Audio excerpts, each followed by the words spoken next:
یعنی ان کی قربانی کی بنیادی تعلیم ہی بائبل کی تعلیم کے برعکس ہے، کیونکہ اگر وہ بائبل کو سچ مانے تو بائبل کے مطابق اسحاق کو قربانی کے لیے پیش کیا گیا تھا، سو وہ بائبل کو جھوٹا ٹھہراتے ہیں۔ سو اب جب ایک طرف بائبل کی بات کو جھوٹ ٹھہرا کر رد کر دیا جاتا ہے اور دوسری طرف چند مسیحی اسی قربانی کا گوشت مزے لے لے کر کھاتے ہیں اور اس میں شریک ہوتے ہیں، تو جب ایک مسیحی یہ دیکھتا ہے تو اس کو ٹھوکر لگتی ہے اور وہ تذبذب کا شکار رہتا ہے کہ اسے کیا کرنا چاہیے۔ اب آپ کو یہ فیصلہ کرنا ہے کہ کیا ان باتوں سے کسی بھی مسیحی کے دل کا دکھنا یا اس کا ٹھوکر کھانا ٹھیک ہے یا نہیں۔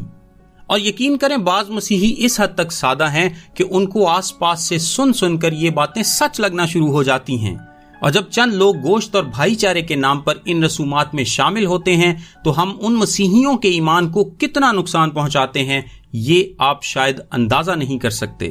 دوسری بات یہ ہے کہ قربانی ان کی خاص مذہبی رسم ہے، اور پہلا کرنتھیوں 10:18 آیت میں لکھا ہے، کیا قربانی کا گوشت کھانے والے قربان گاہ کے شریک نہیں؟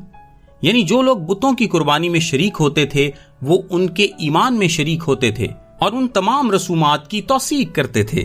اسی طرح جو لوگ آج قربانی میں شریک ہوتے ہیں وہ ان تمام عقائد میں شریک ہوتے ہیں جو ان لوگوں کے ہیں، ان کے اپنے مذہب کے حوالے سے ان کا جو بھی عقیدہ ہو، یہ ہمارا موضوع نہیں، لیکن مسیح اور بائبل کی سچائی کو لے کر جو ان کا عقیدہ ہے وہ میں نے پہلے ہی بیان کر دیا ہے، اور خاص طور پر یسوع کی ذات کو لے کر جو ان کے عقائد ہیں وہ بائبل کے مطابق نہیں ہیں۔ وہ یسوع کو نہ تو خدا کا بیٹا مانتے ہیں، نہ نجات دہندہ، اور نہ ہی نبی سے زیادہ اس کو اہمیت دیتے ہیں۔ سو جب آپ قربانی میں شریک ہوں گے تو ان تمام عقائد کی بھی توثیق کریں گے جو وہ آپ کے بارے میں رکھتے ہیں۔ 22ویں آیت میں لکھا ہے، کیا ہم خداوند کی غیرت کو جوش دلاتے ہیں؟ کیا ہم اس سے زور آور ہیں؟ پولس یہاں مسیح کے بدن کی شراکت کی مثال استعمال کرتا ہے۔ 16ویں آیت میں لکھا ہے، وہ برکت کا پیالہ جس پر ہم برکت چاہتے ہیں، کیا مسیح کے خون کی شراکت نہیں؟ وہ روٹی جسے ہم توڑتے ہیں، کیا مسیح کے بدن کی شراکت نہیں؟ کیا مسیحی کسی غیر قوم کے لوگوں کو مسیح کے بدن میں شریک ہونے کی دعوت دے سکتے ہیں جب تک کہ کوئی مسیح پر ایمان لا کر اسے اپنا نجات دہندہ قبول نہ کر لے؟ سو اسی طرح مسیحی بھی غیر اقوام کی مذہبی رسومات میں شامل نہیں ہو سکتے، کیونکہ مذہبی رسومات میں شامل ہونا ان کے ایمان میں شامل ہونا ہے۔ اور یاد رکھیں پہلا پطرس 2:16 آیت میں لکھا ہے، اور اپنے آپ کو آزاد جانو، مگر اس آزادی کو بدی کا پردہ نہ بناؤ، بلکہ اپنے آپ کو خدا کے بندے جانو۔ معاشرتی طور پر آپ ضرور مل جل کر رہیں تاکہ مسیح کا کردار ان پر ظاہر ہو، ان سے محبت رکھیں، لیکن خاص مذہبی رسومات کا حصہ نہ بنیں، کیونکہ آپ بہت سے مسیحی لوگوں کے لیے ٹھوکر کا سبب بن کر اور مسیح کے خلاف گناہ کر کے کسی غیر ایماندار کو مسیح کے لیے نہیں جیت سکتے۔ اس سارے مسئلے کو آپ کے لیے مزید آسان بنا دیا گیا ہے۔ معروف اسلامی مذہبی اسکالرز اور ایک بہت بڑے فقہ کا کہنا ہے کہ قربانی خاص اسلامی رسم ہے اور غیر مسلم کو اس کا گوشت دینا حرام یا ناجائز ہے۔ یہ بیان آپ کو یہ سمجھنے میں مدد دے گا کہ یہ واقعہ ہی ان کی خاص مذہبی رسم ہے اور وہ خود اس میں آپ کی شراکت نہیں چاہتے۔ آپ کو گوشت صرف وہ دے گا جو اس اصول سے ناواقف ہے یا اس بات کو تسلیم نہیں کرتا۔